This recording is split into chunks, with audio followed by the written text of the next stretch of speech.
Well, hello everybody. Truth Seeker here. You may or may not have wondered where I've been over the last couple of months, and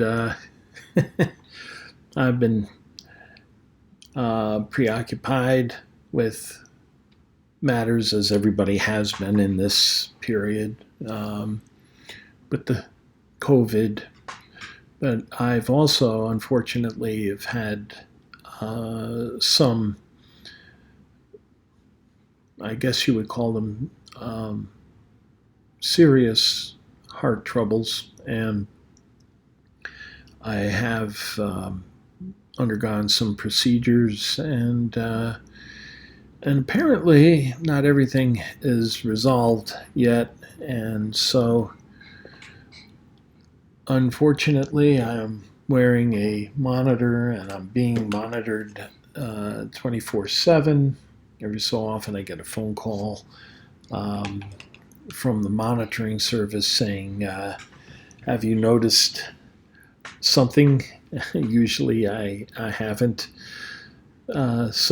Anyway, that has been a bit of a preoccupation. Plus, um, trying to maintain employment at home, working at home, uh, and the medication that I have been taking has been knocking the heck out of me. So I just have had no energy or desire to do much more than what is absolutely required of me. So that's part of the drawback of the medications that I've been taking.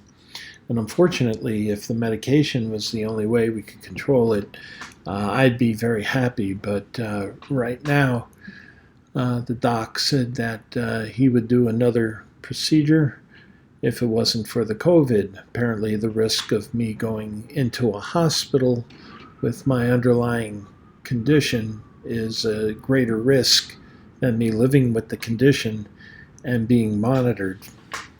Anyway, they want to see if the medication that they keep changing up my strength and the type of medication, and I guess they're trying to get a handle on whether or not they can control it using medicine, which is the preferable way rather than having to go onto your heart.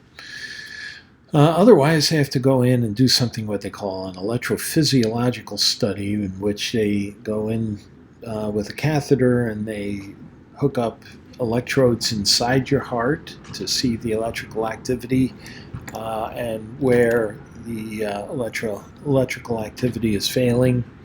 My particular problem is what they call ventricular tachycardia, where my heartbeat just naturally begins to race without provocation or with provocation.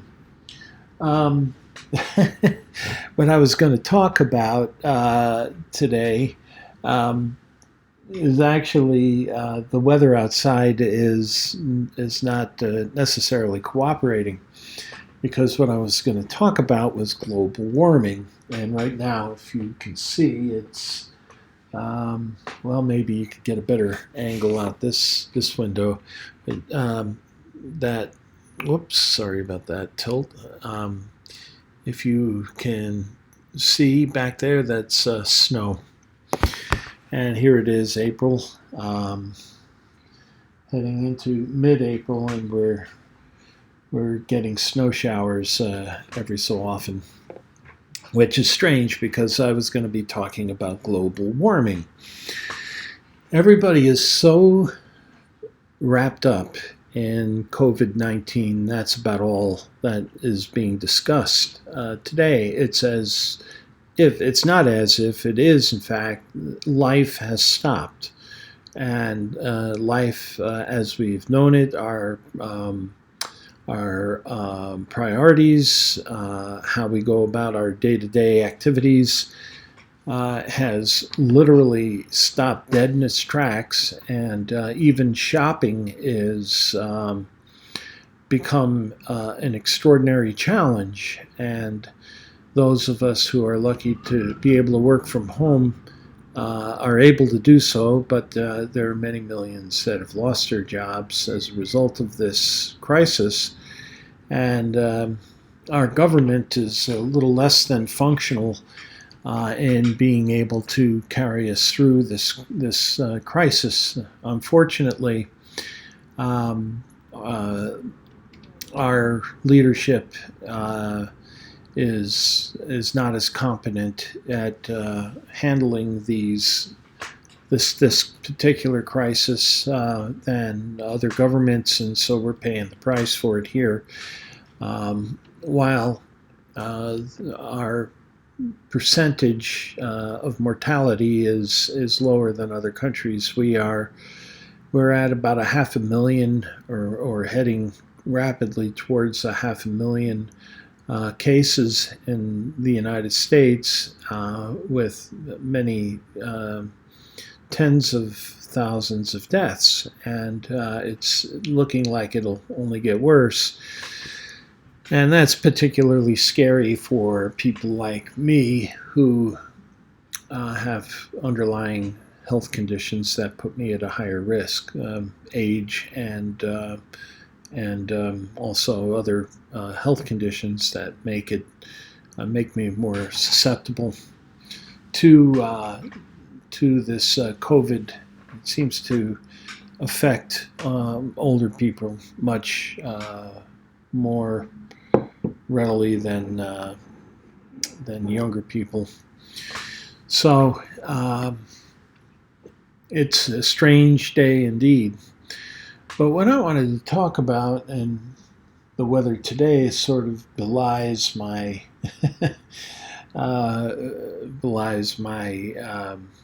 point that I was going to talk about. But anyway, it's so interesting because when I get online with other individuals to talk about, let's say, work circumstances, I'll often mention, how unusual winter we had. My wife and I have lived here on a lake, very pretty lake, for the last 20 some odd years. And I think it's 21 years now. And we had never seen a winter where there hasn't been ice on the lake. And now we had a couple of cold spells where a very thin veneer of ice formed over the lake, but melted quickly within a day or two, because the weather pattern was such that every several days it would warm up to some very unusually mild temperatures. And so I was interested in, it just making general observations about how unusual this was. I took a look at, I looked online and looked at the NOAA information, and it turned out that this past winter was the warmest winter on record, the warmest winter in the northern hemisphere ever recorded. And they've been keeping records. Well, I guess the records that they go back reliably to 1895, and these are records that they believe that are comparable to the records we keep today, so that they're able to make some sort of a comparison. Although you can find data going back well into the mid and early even 19th century, keeping logs, temperature logs. I think one of the jobs of the Surgeon General of the United States Army, and that's where the Surgeon General came from. He was actually literally the general surgeon for the U.S. Army. It's an interesting little history if you want to go into it. The Surgeon General really gained notoriety in the United States when cigarette companies were banned from having to advertise back in the 1960s, early 1960s, and put warnings on the packages of cigarettes that cigarette smoking would be hazardous to your health. And that was by the order of the Surgeon General of the United States. You see, now we have a government that doesn't want to get involved and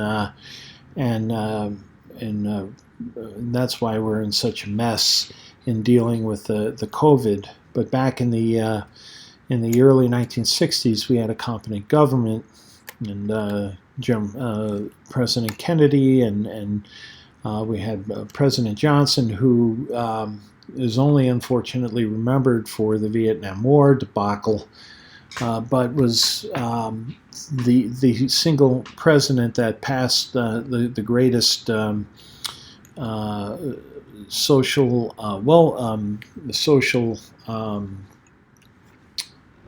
civil rights legislation than any other president on history. But aside from that and the differences of government, the Surgeon General's one of the Surgeon General's tasks back in the 19th century was to keep weather records, and so they kept weather records at all of the forts that were located around the United States. And so we do have weather records that go back into the early and mid 19th century, although the methods and the instruments back then were not as accurate as we have today, nor were they as numerous. So it's really difficult to take that data and really compare it directly, although it is somewhat useful because the early to mid 19th century is when we were leaving what they called the Little Ice Age. Now, the Little Ice Age was a several hundred-year period beginning in the 1300s for reasons not entirely well understood, where the weather in Europe and the Northern Hemisphere was well below the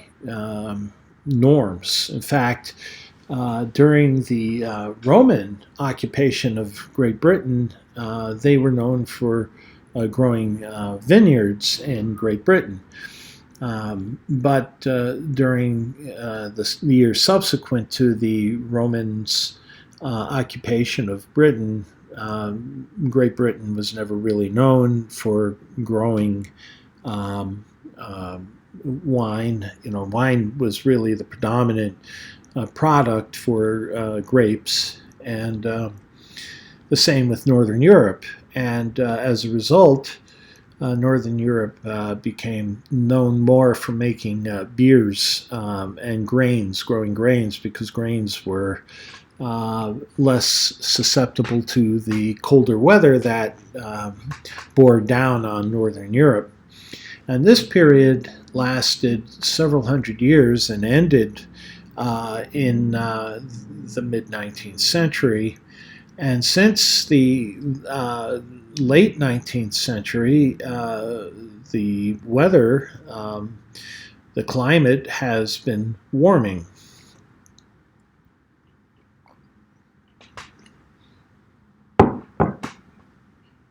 Now, the same people who are managing the COVID crisis today are the ones that are telling us that global warming isn't a major concern, that global warming is a natural phenomenon. And of course, we have scientific evidence of that.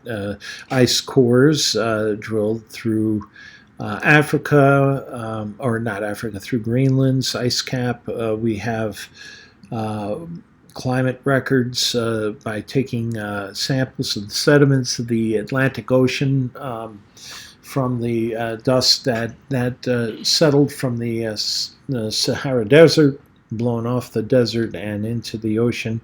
There are periods where the Sahara Desert was actually green and savanna-like, whereas now it's just a dry wasteland. And so there have been oscillating periods where the sediment records indicate that there's been a change in climate on the planet, and we know that from many different aspects that the and lines of evidence that the Earth does go through variable periods of climate. Sometimes it's warmer, sometimes it's colder. But there have been fewer periods where the changes have been rapid. Now, where rapid climate change can occur is when we have something like a volcanic eruption or a major eruption, such as, let's say, might occur with a what do they call those stratovolcanoes, like Mount Vesuvius, like Krakatoa, and what is it, Toba, or forget the name of the big one in the Java area. That area around Java is very volcanically active, and it's the levels of some of these volcanic eruptions have been of such magnitude that it has altered the climate for periods of time, and that occurred toward the end of the Little Ice Age, where there was an eruption that disrupted the climate in such a way that we practically didn't have much of a summer. They call that the year without a summer in the northern hemisphere. We had recorded snows in July throughout New England and Pennsylvania that killed the corn crop, and now that occurred in 1816. Luckily, we had enough stores, and there weren't that many people living in North America at the time, and we were able to survive that kind of a tragedy, natural climate tragedy, although we couldn't do that today. Another factor that went into the Little Ice Age that they call it was the sun's energy output was dimmer. The sun was dimmer, and it goes through these cycles. Again, we're just learning a lot more about the sun as time goes on. But there are periods in which the sun's energy output varies, and when the energy output isn't as great, the amount of energy that's trapped in the atmosphere is lower, and the temperature and the climates cool off. So we have been in a warming trend since the late 19th century, but there's very direct evidence that our influence as a species is contributing to this. Now, there's data that is increasingly indisputable, and I'm just saying that mildly. It's basically indisputable evidence that we are contributing to the warming trend with the amount of carbon dioxide that we're releasing into the atmosphere. Now, carbon dioxide is as a result of burning fossil fuels, and it's a gas from burning organic materials, hydrocarbons in particular. These hydrocarbons were um, stored in the earth over millions and millions of years as plant materials died and fossilized into coal beds. So much of the energy that's stored in these beds, in these formations, the oils and such, natural gas, all of this originated with the sun, and it was retained by plant materials, and then the plant materials die and becomes stored as fossil fuels inside the earth. And now we're exploiting these and releasing carbon that has been stored over hundreds of millions of years. But the problem is that many people don't accept the scientific explanation of it. They look to the Bible, and there are, what is it, 100 million or so evangelicals in the United States alone. Many of them take the Bible literally, and the Bible gives them a viewpoint that makes it such that they don't give the due consideration for being responsible about the climate impacts that we as a species have on the earth. So right now, all of our attention is directed to this COVID, and of course, it's a natural consequence because this is an unprecedented circumstance, and it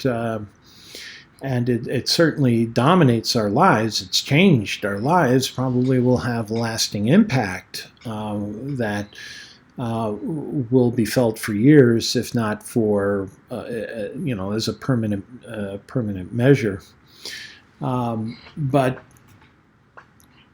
the fact of the matter is that the climate change is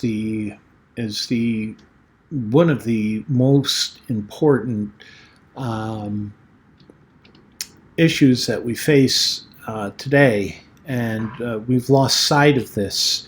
And unfortunately, I believe that it's a convenient circumstance for those who don't want us to be thinking about what we need to do for future generations.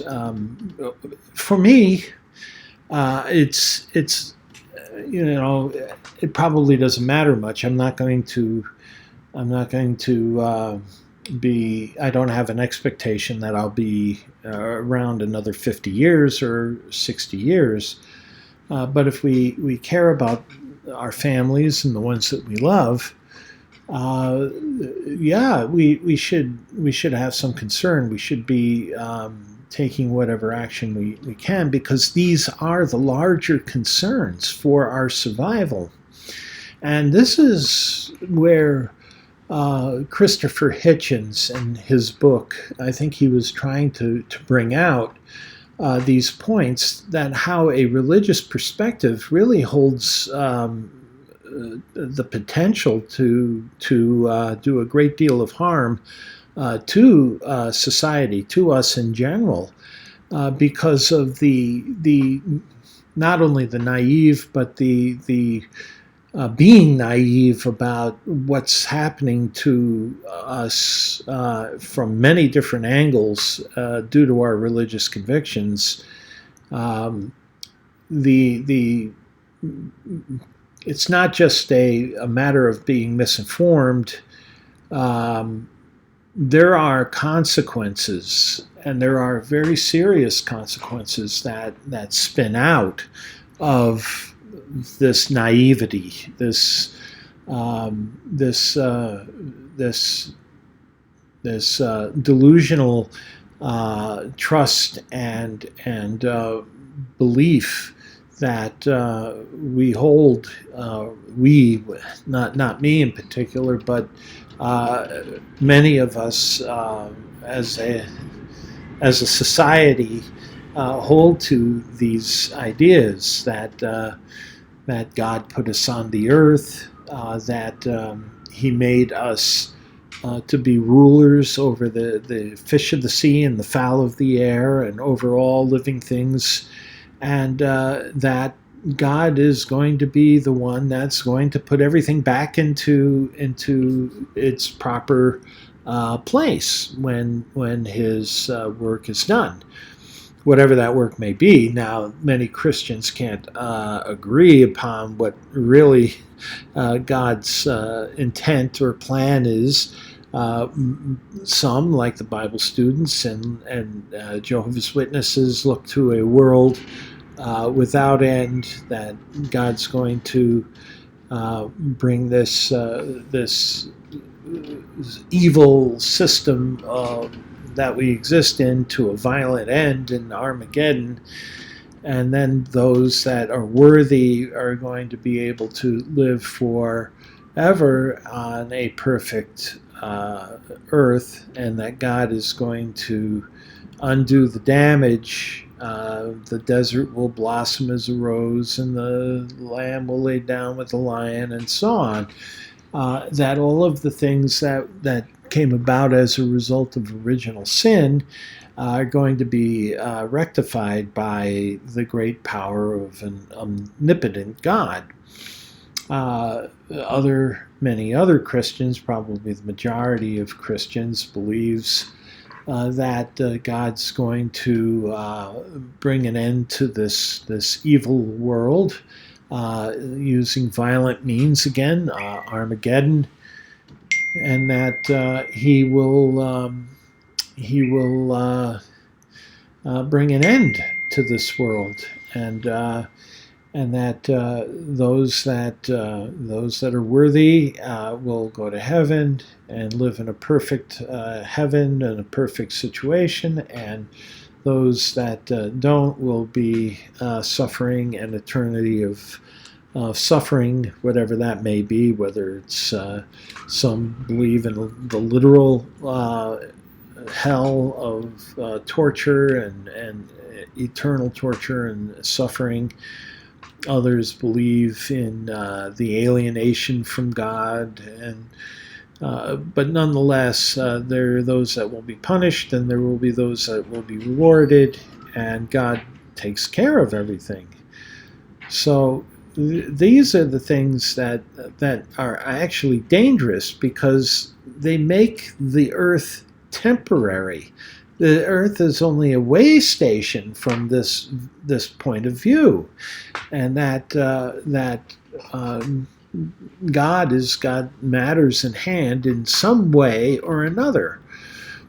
And that isn't the case, because if we leave the problems of climate change, we're damning our children, we're damning our grandchildren, and we're damning many species of creatures that have taken millions upon millions of years to evolve and to survive on this planet.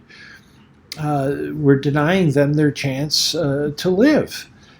And it's as a result of this rapid change in climate that they can't adapt. Now, you see, evolution is a gradual process. There is no sudden ability to adapt to the changing conditions. So we're about to lose many thousands of species of animals due to climate change, because of our thinking, because of our belief our adherence to this idea that we have been given the right to rule over this planet and to do with it and exploit it with in any way that we see fit, and that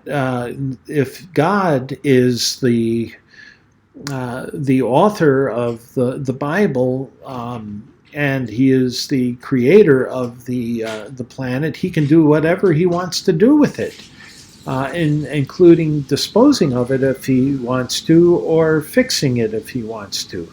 And that's, too many people believe this, and so it's a very, very dangerous mindset that religion establishes and has inset into people's minds. So, and of course, we're not living at any end times. That this COVID is not an evidence of the end of the age, the end of the world. They said that about AIDS, and that God brought AIDS upon the earth to punish the homosexuals. But then AIDS became generally communicable throughout, the entire human society. And so, religion has a very warped way of looking at things, and we know now without any question that these diseases and pestilences are going to arise. They have done so in the past, and they're not evidences of God's wrath, and they're not the earthquakes are not evidence of God's wrath. I knew a number of Bible students who were counting the numbers of earthquakes, cutting out every clipping of where somebody in some newspaper had mentioned something about an earthquake occurring somewhere on the earth, and see, look at this, pestilence, earthquakes, everything that was predicted in the Bible. Well, why do you think the Bible even mentions these things? Because these are things that have been a problem for humanity ever since humanity has been able to record things. Earthquakes have always knocked down human buildings and structures and hurt people. And pestilence has always brought disease, and famine has been a problem to humans for the entire known history of humanity. And so these things were recorded in the Bible because they were known to be things that really affected human society. So they were not selected by God to be special signs of an imminent period that God is just about ready to bring the end of the end of the earth. What happens when things go on another 100 years? This Stephen Lett said we're at the end of the end of the end of the end of the end of the last second of the last moment of the last days. I mean, come on. And he doesn't have a clue as to what he's talking about, and I gainsay that we'll see another 50, 60, 70 years of history, and and if we don't take action now for some of the things that we must take care of. Again, this COVID is only a momentary thing compared to the really important things that we have to face as a species on this planet. And climate change is probably the most important factor that we face for our future survival and well-being. So anyway, it's nice to get back on again, and I hope to be able to do more of these and a little more frequently than I have been. And I just wish you all well. Stay safe, wash your hands, and maintain the social distancing. The COVID is a serious disease, especially for those with the higher risks. Don't take chances. This is a dangerous disease. So anyway, this is Truth Seeker wishing you all the best, and I hope to talk to you soon.